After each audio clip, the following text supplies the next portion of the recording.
Welcome to my channel. I'm Miyu. I am a coach who specializes in women's emotional wellness.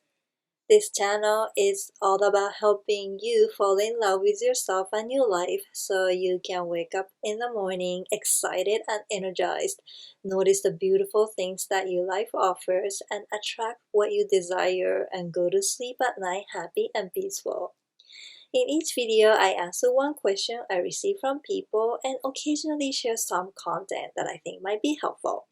So with that out of the way, let's get into today's video.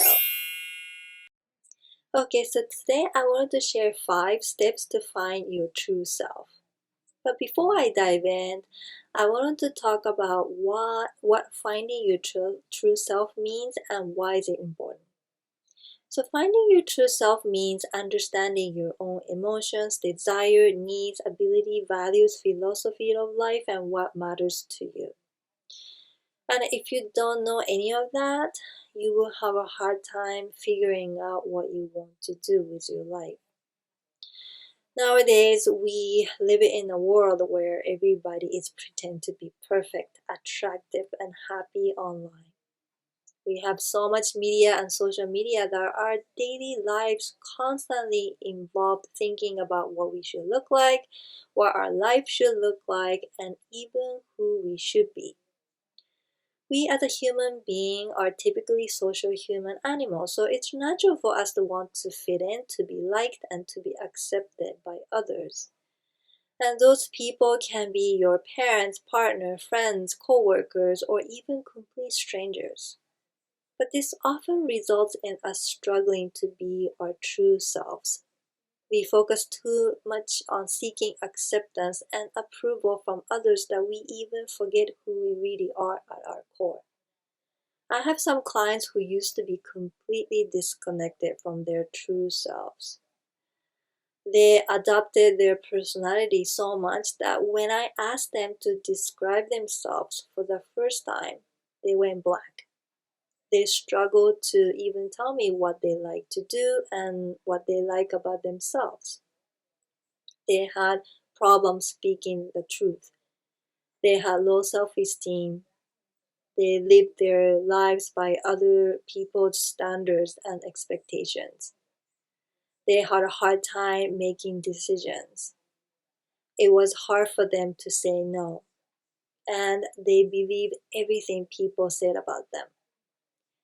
So as you can tell, not knowing your true self can affect you and your life in so many ways. Okay, so let's talk about what you can do to get to know yourself better. So step 1, put intention behind everything you do. So practice doing things intentionally instead of doing them because you're supposed to do, or because you should, or because you've always done them. So every time you are about to do something, simply ask yourself, why am I doing this? And why am I doing this way? Just question anything and everything. It may take some time before you get the hang of it, but after doing it the first couple times, I'm sure you will notice the impact and probably want to keep doing it. Okay, let's move on to the second step. That is, be clear on your true values. Your values are principles we live by. They give meaning to our lives. But we often value things that are not aligned with who we are.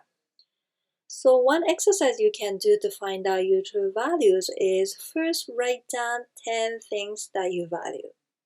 Could be love, success, community, money, perfection, or something else.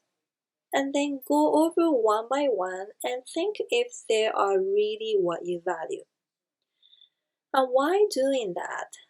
Think whether you are choosing them from absolute passion. The ones you choose from passions are called conscious-based values, and they're your true values, so they lead you to take positive actions. But if you catch yourself choosing them from fear, pressure, obligation, or responsibility, those values are called fear-based value and they are not your true values. So try this exercise and see what you find.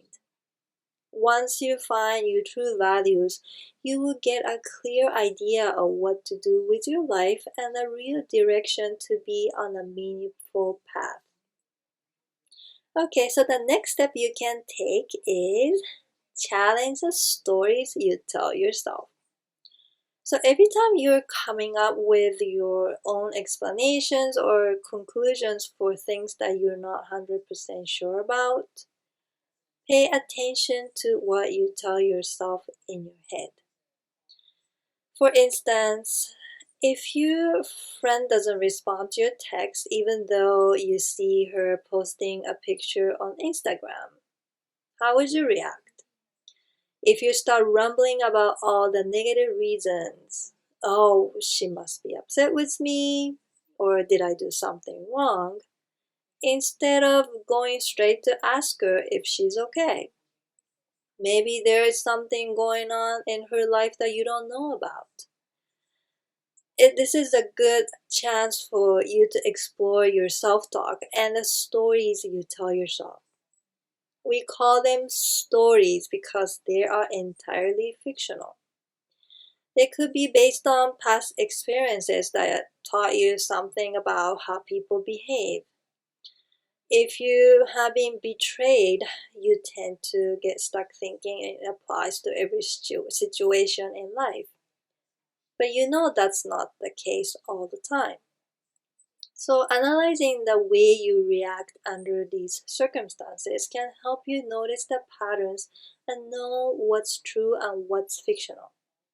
So start paying attention to what you tell yourself in your head. And always assume that there are stories. Because the truth is, most of them are just stories. Okay, so let's move on to step 4. That is, acknowledge and embrace your strength and gifts. We're so good at finding what's wrong with our lives and ourselves, but how often do we acknowledge the strength that we already have? Even though we can see the strength in other people, we don't always notice them in ourselves. We all want acknowledgement and crave being recognized for doing well, but we tend to brush it off when it actually comes to us. So take a moment and come up with 10 of your strengths and gifts. They don't have to be big or complicated. They can be as simple as caring, generous, or curious.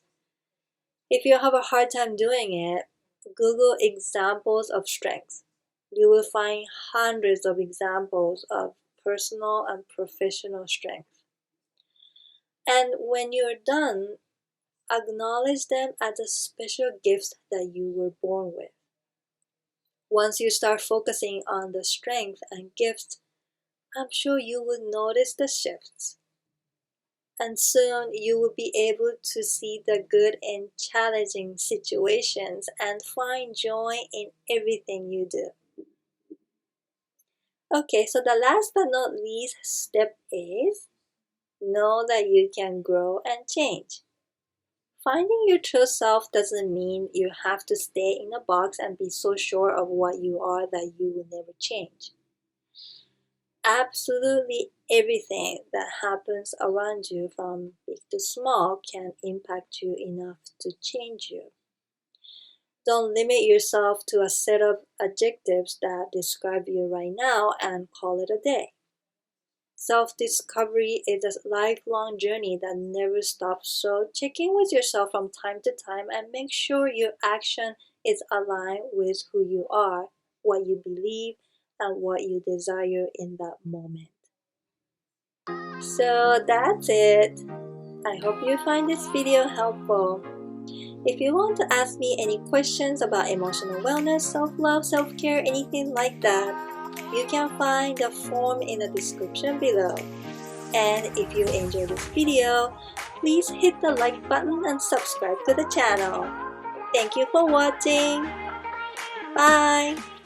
Do you want to live a worry-free life and stop the what-if cycle? I know what it's like to worry a lot. I've been there big time. I used to constantly worry about almost anything in my life, and it felt like there was no way out of this unhealthy cycle. So what helped me? Controlling what-ifs by understanding the root causes. This method helped me not only become aware of my brain habits and how they affect me, but turn negative brain functions into positive ones. It helped me so much that it got me thinking, what if I make a workbook with all the exercises and tools that help me stop worrying and see the world as a safe and loving place so others can benefit from this? That is why I have created this 34 pages step-by-step guide. Are you interested? You can click the link in the description below and download it now for free. I hope it helps you as much as it has helped me and other people.